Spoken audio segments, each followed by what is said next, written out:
Fala galera, tudo bem com vocês? Aqui é o Wender do canal Seguração. Bom, hoje a gente vai falar um pouquinho sobre medidas de prevenção contra o contágio do coronavírus. Antes de iniciar esse vídeo, eu quero pedir para você fazer a sua inscrição no nosso canal, deixar a sua curtida e colocar nos comentários o que você achou do tema, o que você espera para os próximos vídeos, tá ok? Então, bora pro vídeo!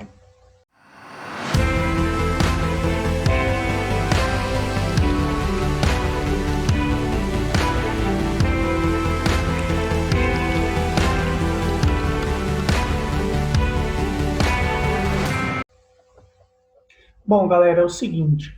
Bom, a gente vem falando aí de medidas de prevenção, né? Muitas empresas estão nos contatando, algumas empresas onde eu trabalho também me procuram bastante para falar quais são as medidas de prevenção que eu posso tomar para combater aí a questão do contágio do Covid, né? Então, a gente tem diversas medidas, né? Mas primeiro a gente precisa entender um pouquinho o que é o coronavírus, né? O coronavírus é da família de vírus que causam infecções respiratórias, então ela vai afetar a nossa respiração, né? Nosso canal respiratório, e o agente do coronavírus ele é descoberto em dezembro, né? De finalzinho de 2019, e após os casos registrados na China, o novo coronavírus começou a ter alta de infecção em todo o mundo, se alastrou pelo mundo inteiro, né? Então, as pessoas com mobilidade são as pessoas que têm doenças pré-existentes e com facilidade aí de ter, de estar mais vulnerável a esse vírus, digamos assim. Então, pessoas com pressão alta, diabetes, asma, pessoas com a idade já mais avançada, né? Então, são pessoas mais dispostas a pegar o quadro mais complexo do vírus. Bom, então aí a gente precisa falar um pouquinho das formas de transmissão desse vírus, né? Então a gente sabe que ele é transmitido por gotículas, né? Por pequenas partículas de gotículas. Então são gotas que ficam um espirro, uma tosse, que ficam presas no ambiente, né? E aí essa transmissão ela pode acontecer. Então a gente tem o espirro, a gente tem a tosse, o catarro, a gotícula de saliva, o contato físico com pessoas infectadas ou até mesmo contato com superfícies contaminadas, né? E aí muita gente fala, então para eu pegar um transporte público, vou colocar uma luva, vou usar uma máscara. A gente vai falar um pouquinho do que usar e do que não usar para a gente evitar o contágio, tá bom? Bom, bora avançar. Antes da gente passar aí para as medidas preventivas, né, que é o que as empresas nos pedem, eu gostaria de fazer uma ressalva. Em 14 de maio foi publicado no portal da Agência Brasil, que é um portal de muita comunicação, né, pelo o repórter Jonas Valente, um estudo. Ele fez uma entrevista com o subsecretário, né, da Vigilância de Saúde do Ministério de Saúde, né, e o Eduardo Macário, e ele informou, né, que foram identificados 199.768 profissionais de saúde com suspeita de Covid-19.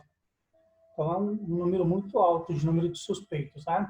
Destes, 31.790 foram confirmados e 114 mil estão em investigação, ou seja, aguardando, né, os resultados. E os outros 53.677 já foram descartados. Então, a gente monta um gráfico aqui para a gente verificar, né, quais são os índices de contaminados ou que estão suspeitos, né, desse número. Então, a gente tem 34,2% dos técnicos auxiliares de enfermagem, é o número mais alto, porque são os que estão mais à frente. 16,9% de enfermeiro, 13,3% de médicos e 4,3% de recepcionistas. 31,3% aqueles casos que foram descartados. Então, gente, a gente tem um número significativo, né, de técnicos e auxiliares de enfermagem. O que isso quer dizer? Quer dizer que a gente tem diversos fatores, né, que podem levar esse grande aumento, essa grande taxa de pessoas com suspeitas em técnicos e auxiliares de enfermagem. Um dos fatores é a falta de EPI, né? Falta de EPI. Em alguns lugares do Brasil, a gente tem uma ausência, uma falta absurda dos EPIs, do equipamento de proteção individual, máscaras, luvas, aventais, né? Aqueles aventais descartáveis, né? Então, a gente tem uma ausência, uma falta desses EPIs. E aí, isso nos leva a refletir que toda medida que a gente vai falar hoje, ainda que seja medida de prevenção, né, sejam adotadas essas medidas de prevenção, olhando para esse cenário dos enfermeiros, onde eles também têm o maior trabalho, né, o preparo, treinamento e tudo mais, eles ainda estão vulneráveis a esse vírus. Imagina a gente dentro das empresas.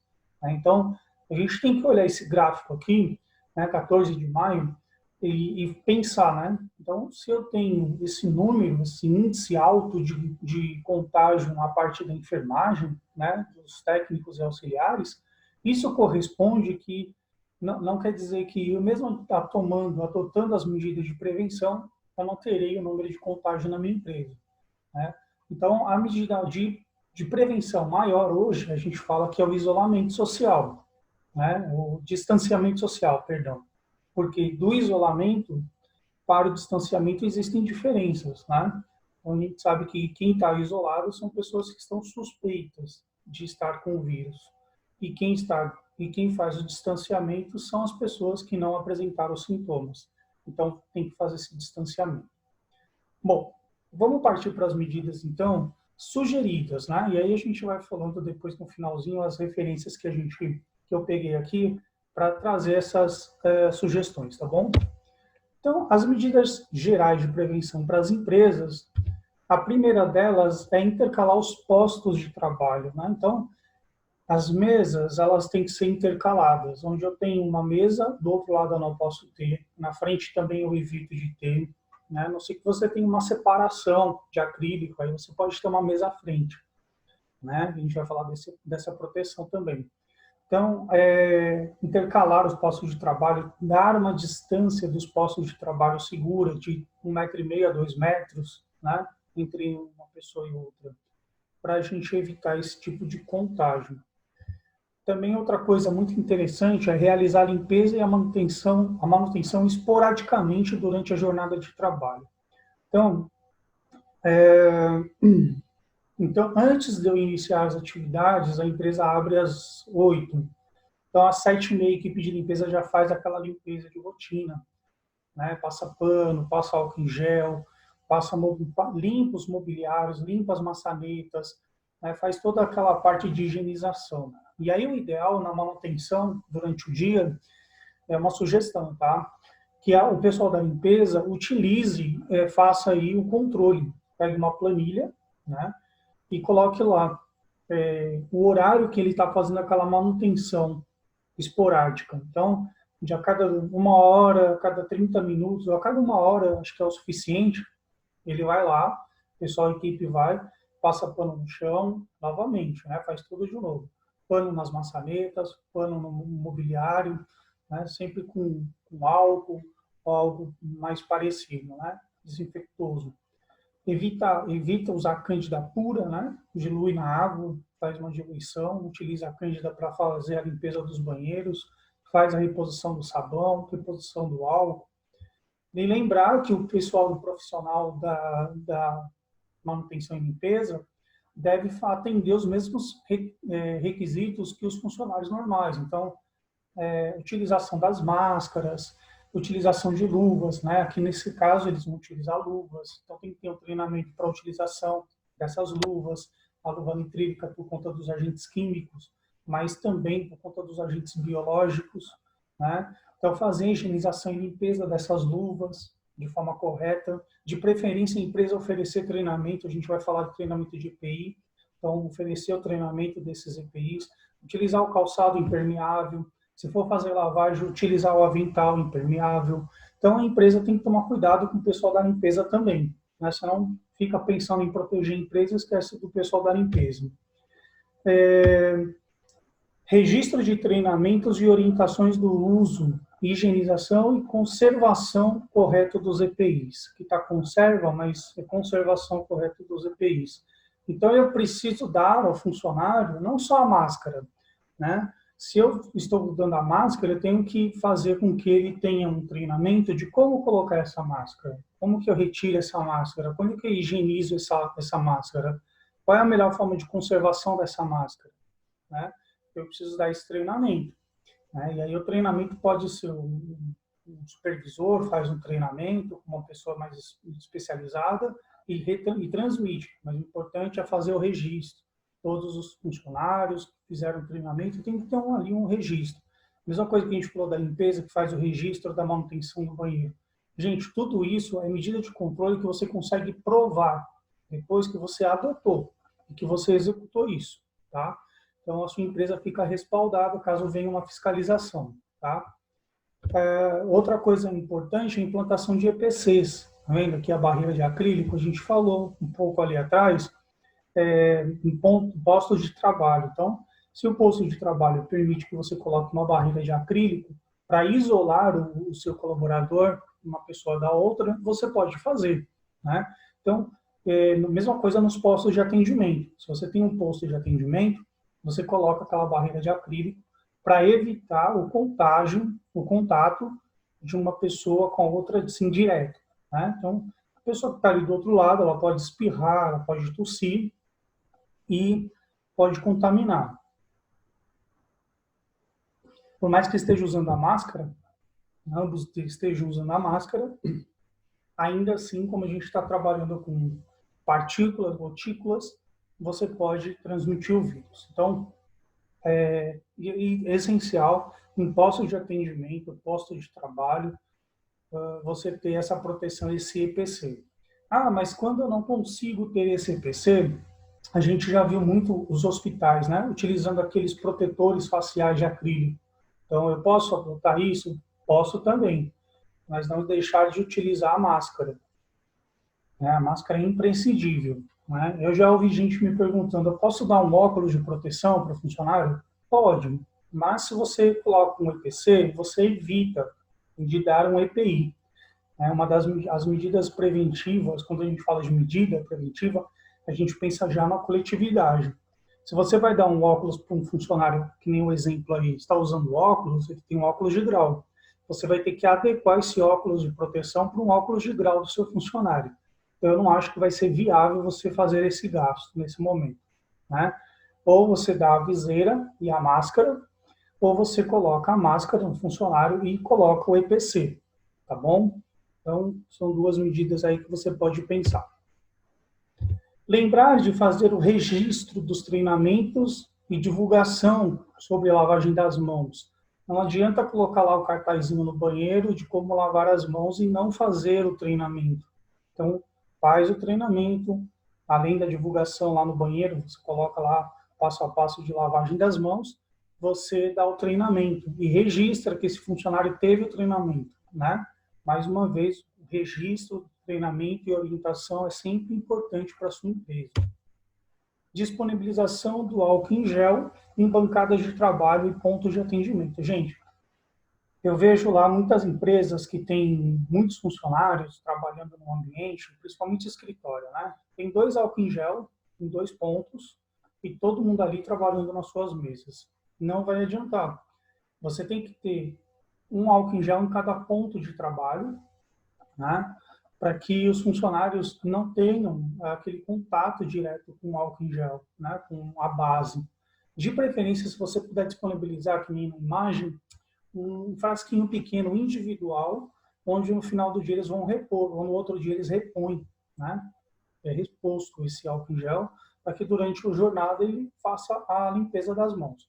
O ideal é lavar as mãos. Então, o funcionário precisa sair para lavar as mãos, o ideal é que a empresa permita que ele vá até o banheiro e faça a lavagem das mãos. Mas ali no dia, na hora, está correndo, precisa higienizar a mão, utiliza o álcool em gel. Eu aconselho fazer a utilização individual, né? Cada um com o seu.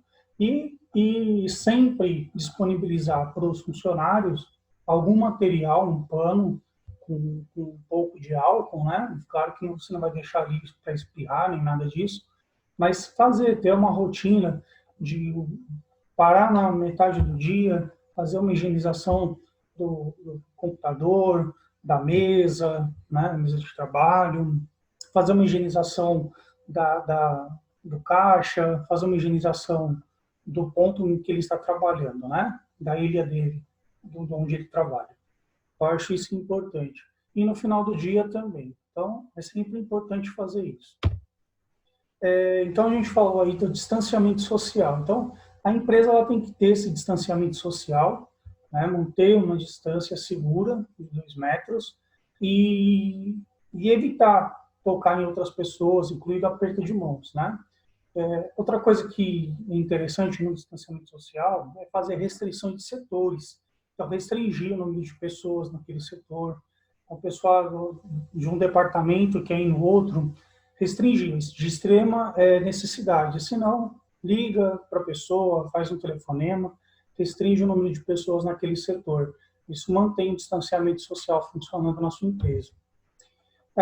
Aqui eu utilizei um exemplo aqui de São Paulo, né, mas você pode utilizar da sua região, do seu estado, do seu município, o decreto 64959, que foi um decreto da utilização obrigatória das máscaras, né, em todos os ambientes, seja no transporte público, seja nos comércios essenciais. Então, o decreto aí, ele obriga a utilização da máscara, tá?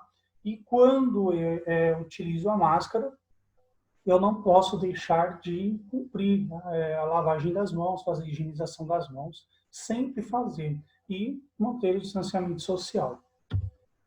Luvas descartáveis. É uma das recomendações que a gente não faz. Eu dou luva para o meu funcionário pegar o ônibus e trabalhar, vir trabalhar e ir embora. A gente não recomenda, porque o funcionário, durante seu deslocamento, seja para casa ou seja para o trabalho, ele está em contato constante com barra de ferro, né, e tal, e ali ele pode coçar o olho, ele pode fazer o que ele quiser, né, pode encostar em vários lugares. E também a retirada da luva, muitas das vezes a pessoa retira a luva aqui e retira a luva aqui. E se retirar a luva daqui, né, tirou a luva aqui, ele já se contaminou, porque aqui está desprotegido. E aí ele tirou a luva, jogou no lixo e achou que está seguro e vai coçar o olho, vai passar a mão aqui, vai, sei lá, se contamina. Então, o correto é não disponibilizar luvas, né? Não dar luvas descartáveis para funcionários da sua empresa. Quem faz a utilização de luvas são os funcionários dos hospitais, porque eles têm manejo, eles sabem fazer. Inclusive, eu queria fazer esse adendo. Se, com todo o preparo que o funcionário do hospital ele tem, os enfermeiros, os técnicos, os médicos, nós temos um índice grande de contaminação, né, do vírus. Claro que se justifica porque eles estão na linha de frente, mas ainda assim eles estão prevenidos com todos os EPIs, né? Em alguns casos tem os EPIs e tal. Imagina a sua empresa e você ainda não deu treinamento, que o funcionário não tem conscientização, não tem hábitos, né? Então imagina só, você vai estar contaminando a sua empresa inteira. Então, esquece luva descartável, não recomende isso para o seu funcionário, a não ser que ele precise utilizar a luva como o pessoal da limpeza, e você compra a luva própria para utilização, faz o treinamento de higienização, e aí está tudo ok. E aqui tem algumas referências bibliográficas que eu fiz, né? Claro que esse material aqui é um compilado do material do Dr. Ricardo, peguei com ele, a gente disponibiliza isso lá na empresa. Claro que aqui está muito mais resumido, tem muito mais coisa, mas só para vocês terem uma noção da referência bibliográfica, né, onde que a gente busca, né, e é importante a gente sempre pegar as fontes principais, o Ministério da Saúde, e sempre pegar os decretos estaduais e municipais também, como base. Agência Nacional da Vigilância Sanitária, Sindicato dos Técnicos de Segurança do Trabalho. Então, gente, era isso. Eu espero que vocês tenham gostado. Coloquem nos comentários quais são as dúvidas de vocês. Aí, quem sabe, eu faço um outro vídeo para melhor esclarecê-las, tá bom? Então, muito obrigado. Segurança é atitude, segurança é ação.